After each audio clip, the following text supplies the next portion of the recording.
Hello, everyone. I'm Crystal Cruz. We have breaking news tonight. Midland police on the scene of a shooting. Several shots were fired.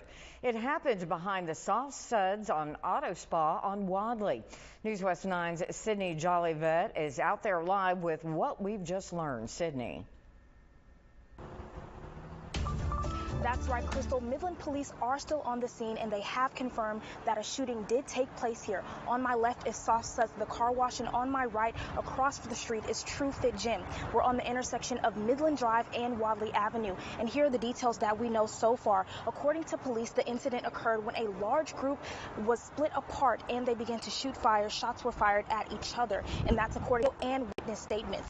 And when I arrived, police were canvassing the scene, and the report also said that there were shell casings on the ground. 2 guns were also found in the neighborhood. One was found in a neighborhood close by, and the other was shoved into a trash can. And while all of this was going on, 5 MISD schools went under secure lockdown. And what that means was that all students were brought inside and business was able to continue as usual. But we do know that it happened shortly after the end of the school day, but the secure lockdown was lifted at the, shortly after that. And Midland police say that multiple people were detained, and we can confirm that because they were sitting on the curb not too long ago. Now the scene has died down a little bit. They have removed the caution tape, but News West 9 will continue to update this story. We do know that there was multiple.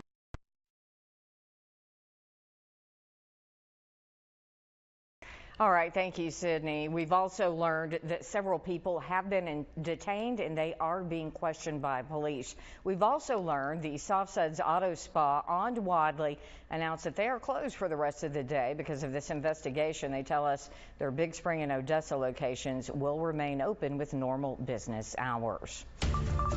Well, also breaking tonight, we have just learned that one adult has died from measles in Lee County, New Mexico. New Mexico health officials say that person was unvaccinated and did not seek medical care. The person's exact age and other details were not immediately released. New Mexico health officials have not linked the outbreak there to our Texas cases here, where we've had one child die. This is the 10th in Lee County to have confirmed measles infection. An Odessa man sentenced to 18 years in prison involving the tragic death of his adopted daughter. That's after 48-year-old Daniel Schwartz pled guilty to manslaughter. The case dates back to August of 2020. Investigators say Daniel and his wife Ashley forced 8-year-old Jalen to jump on a trampoline without water or food breaks for an extended period of time in hot temperatures as a form of punishment. The trampoline surface temperature was approximately 110 degrees at the time. The medical examiner ruled her death a homicide. Ashley Schwartz was previously convicted of capital murder in her adopted daughter's death. She was given 3 life sentences without parole. Several students and one parent face criminal charges after a fight broke out at Permian High School. The principal says it all started with a fight between 2 girls. Then several other girls joined in.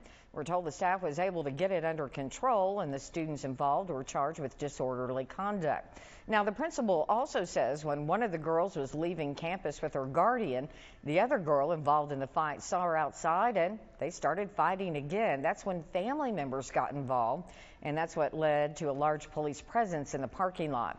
The students in the second fight were charged again, along with one parent. The principal says the school was put on hold, which means students couldn't leave the classroom. She adds it was not an emergency situation, so the school was not put on lockdown. A pipeline fire still burning tonight in Reeves County after it exploded last night. The Reeves County Sheriff's Office says the pipeline exploded around 11:30 p.m. near Highway 285 and County Road 436, not far from Orla. A tank battery and 2 tanker trucks also caught fire. We're told the site manager for Western Midstream confirmed all of his employees were accounted for and that no one should have been on site. But the Sheriff's Office says the fire's still active, and because of the severity, they don't know if there was anyone killed in those burning tanker trucks. The pipeline has been shut off, but there is still about 2.5 miles that need to burn off. The Reeves County Sheriff's Office is asking oil companies to inventory their trucks and account for all their employees. Now to the water woes in Midland. A replacement for a failed water valve is now in town and being installed. This is what it looks like, a valve for a 48-inch water main line. Crews are working overtime to get it put in. The city says it's not something you can just order that's in stock. They had to get that from Canada, and they didn't have a backup replacement on hand. But the city says they're working to prevent problems like this in the future. One of the things we're doing moving forward is that we're actually updating several of these valves to an automated system to where we can see what's going on with them. We can have pressure readouts, flow readouts, things of that sort on a cloud-based system. Those will also help find issues before they become a really big problem. The failed valve is only one of a two-pronged problem. Last night we told you about zebra mussels causing issues at the water treatment plant. The city says they've been dealing with them since 2022 and they've been treating them over the past several years, but it recently became a big problem and they chose to shut down part of the water treatment plant to treat them in the winter instead of summer when, of course, water usage is higher. The valve failure hit at the same time, causing the big water flow issue. Remember that chemical fire at Permian Basin Containers last summer in Odessa? Well, it happened right next door to a neighborhood and it burned for days. Well, after hearing complaints from people who live nearby, State Representative Brooks Landgraf has filed House Bill 3866 to keep dangerous chemicals from being shipped into neighborhoods for storage. Brooks says the storage facility had recently moved in and the fire sent flames and hazardous smoke into the nearby neighborhood and contaminated groundwater sources. He tells us this bill will create a safety buffer for families living in unincorporated areas where zoning laws don't exist to provide that protection. Now, under the bill, outdoor containers holding dangerous chemicals can't be stored within 2,000 feet of a home that existed before the storage facility, and they must be registered with the state and undergo annual inspections to verify they remain outside of that 2,000-foot boundary. The bill also allows cities to enforce or adopt even stricter regulations if they choose. A Midland woman in critical condition after getting hit by a pickup last night. It happened in the 1600 block of Rankin Highway just after 7:30 p.m. Police say a 33-year-old woman was crossing the road when a truck tried to avoid hitting her. Unfortunately, it didn't work. She remains hospitalized. We're also learning more about a deadly two-car crash that happened in Ector County. This one on Highway 385 just before midnight. DPS says 20-year-old Emerald Carta of Odessa was driving down the highway and crossed the center line, hitting an SUV head-on. Both Carta and the SUV driver died in the wreck. And we're getting details about a deadly motorcycle crash in Howard County yesterday afternoon. This one at the intersection of Highway 87 and Driver Road. DPS says a pickup on the highway was in a turn lane and the driver didn't yield to the motorcycle while turning onto Driver Road. That caused the collision. The motorcycle driver, 76-year-old Domingo Rios of Big Spring, died at the hospital. The pickup driver wasn't hurt.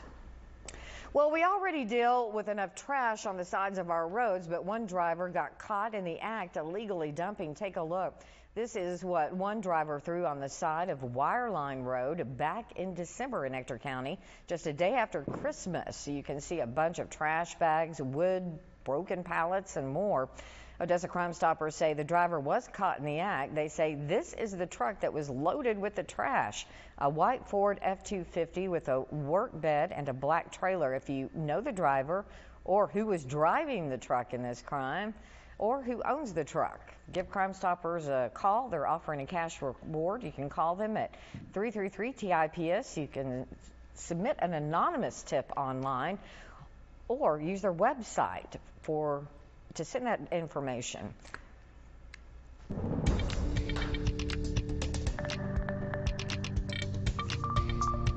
Well, the West Texas wind is back today, but it's not coming from the west. This time around, it's coming in from the south. Southerly winds typically mean warmer temperatures. So where are the warmer temperatures?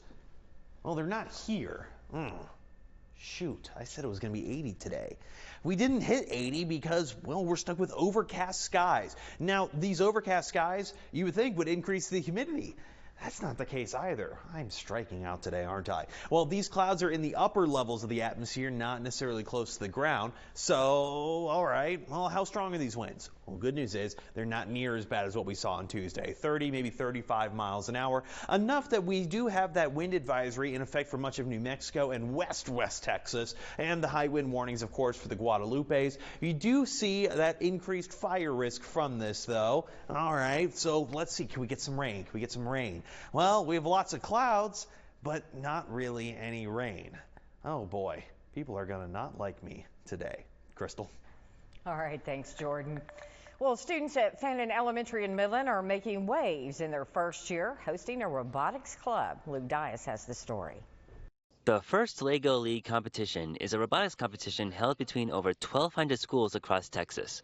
Of the 64 robotics clubs that made it to the finals, 3 of them come from MISD, including Fannin Elementary's Robotics Club for 5th and 6th graders, while the school district as a whole received the Outstanding District Award in the competition. We didn't expect to get that far. So for us to get that far, they were so shocked and surprised, but they did put the time in, they did put the work in, so it's something that they definitely deserved. The students were tasked with developing a robot out of Legos and a gyro sensor, and then had the robot perform a set of instructions such as knocking over a minifigure or spinning in a circle. They were then tasked with showcasing an example of how a larger scale version of the robot would be used to help an ocean-related problem, with Fannin's club choosing to tackle coral growth and conservation. I had always loved playing with Legos, and when I was young, I would just make I could get random pieces of trash and I'd make them into cool little minifigures. And so when they offered robotics, I thought, hey, I like doing Legos, I'll join. Fannin's situation is unique in that, while the other 2 schools, Abell Junior High and Bowie Fine Arts Academy, are known for having well-regarded robotics clubs, Fannin is a smaller, fairly regular public school that is in its very first year hosting a robotics club. Some of the district's success is partly the result of MISD's continued evolution of their career and technical education program to expose students at a younger age to STEM fields. MISD and Fannin Elementary hope to see these kids continue to evolve in their careers in robotics. Reporting from Midland, I'm Luke Dias, News West 9. All right, well, we're still seeing a bit of those winds and a lot of that cloud cover, which means that overnight tonight, well, we're just not going to be cooling down really at all. I got the full look at that and the next cool down next.